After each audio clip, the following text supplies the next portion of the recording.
It's our panellists' job to guess the British public's top 5 most talked about things this week. Sean, what do you think the nation will be talking about? The Apprentice. The Apprentice? The Apprentice. It was the final of The Apprentice, and Alan Sugar decided, finally, to give someone a job in his empire. Which I don't think is an empire. I think it's like a Greek island. I think he does everything. I think you go into his offices, he's dressed in a wig, and he goes, "Oh, Mr. Sugar, I'll see you now." And he goes on with runs into the boardroom, sits there, is going, "Come in, sit down. Tea or coffee?" They go, "Tea." And he goes, "Hold on a sec." And he goes, "No." Because I've never come across any kind of Amstrad or Sugar Enterprises in any part of Have you not got a Faxophone 3000? No. The Faxophone 3000 they use, it's brilliant. It's like a MIDI hi-fi system with a fax. It's like someone's sellotaped a sort of flask to a banjo or something like that. Just baffle me how he is so rich when... What is Amstrad? I mean, I had an Amstrad CPC 464 when I was 12. Is that the one with the green writing? Green screen, yes. And it loaded games off tapes. That was the system. And he's now a millionaire. He must own actual sugar. James, do you think the right person won? Yes, I think Yasmina was right to win, yeah.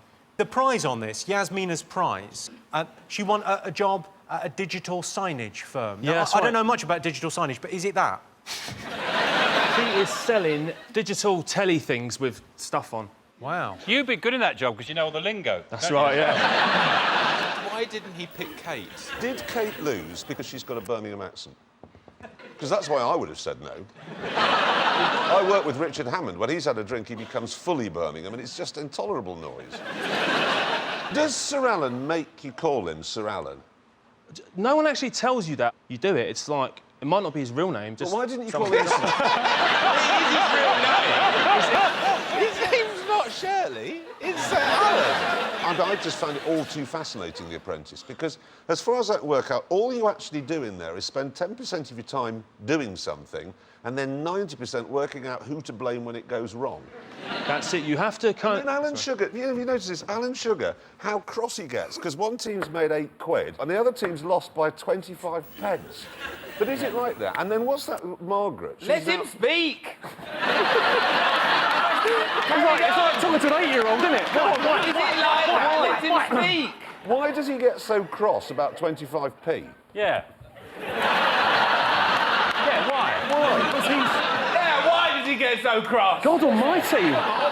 Answer! He hasn't made 800-odd million through... You know, look after the pennies and the 800 millions look after themselves.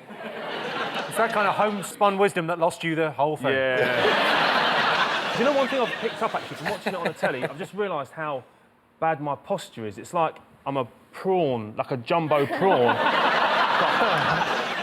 That's the main thing you've learned from that experience.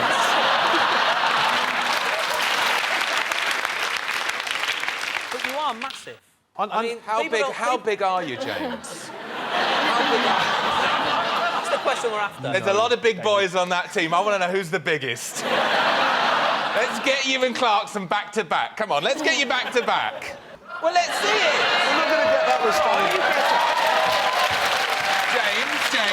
James, back to back. He just said... Just don't argue with me. They are back to back, bitchy. back to back. Okay. James is bigger. Well, James is bigger. Yes. Let's have a look and see whether The Apprentice is one of the most talked about things this week. Course. Yes, it was the final of The Apprentice. I don't pretend to know much about business, but after watching Yasmina and Kate carefully analysing their business decisions and leadership qualities, I simply can't understand why Sir Alan didn't hire the pretty one.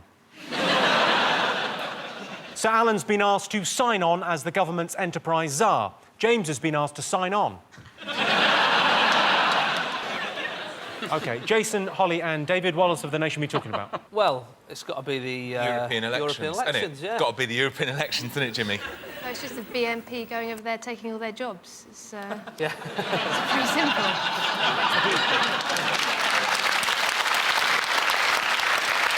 Someone threw an egg at him, didn't they? Was it a British hen that laid the egg, do we know? It was a brown egg that was thrown, and that's what hurt.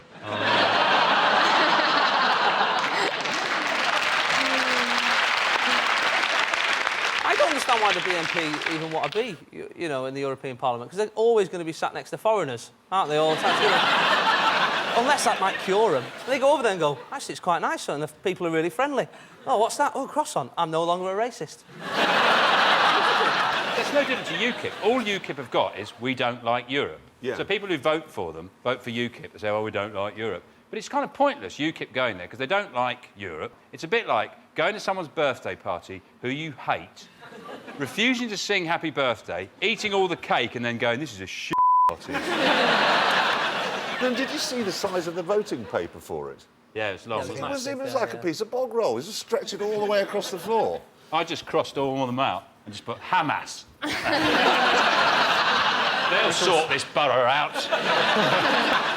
OK, let's have a look and see whether the European elections is one of the most talked about things this week. Yes, of course. Yes, the European election results were out this week. The BNP has complained of media bias, which is fair enough. You're not even allowed to describe the BNP leader on television till after the watershed, and even then they sometimes bleep the word Sean, Jeremy and James, what else have the nation been talking about this week?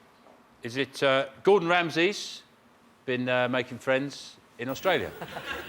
Well, he was actually being told off by the Australian Prime Minister, wasn't he? He was called the lowest form of life, because he called a TV presenter a pig. He said she was a pig-faced woman. And I thought it's quite ironic, him calling someone a pig when his face looks like crackling. Burnt crackling.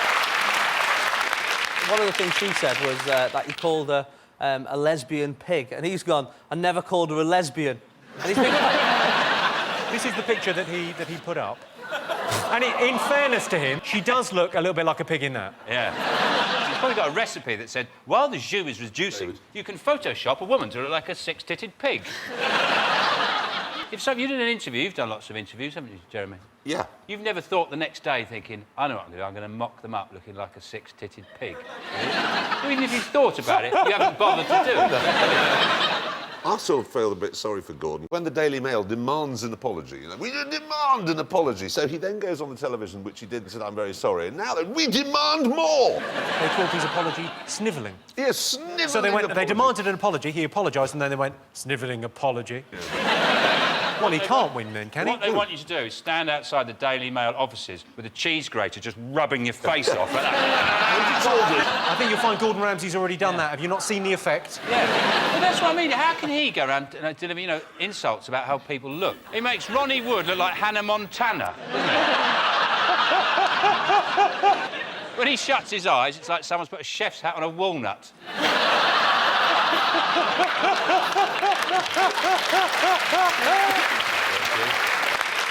What I can tell you, it's not one of the most talked about things this week. This is the story that Gordon Ramsay has insulted an Australian TV presenter. The general rule is when you're accused of being insensitive towards women by an Australian, you've got problems.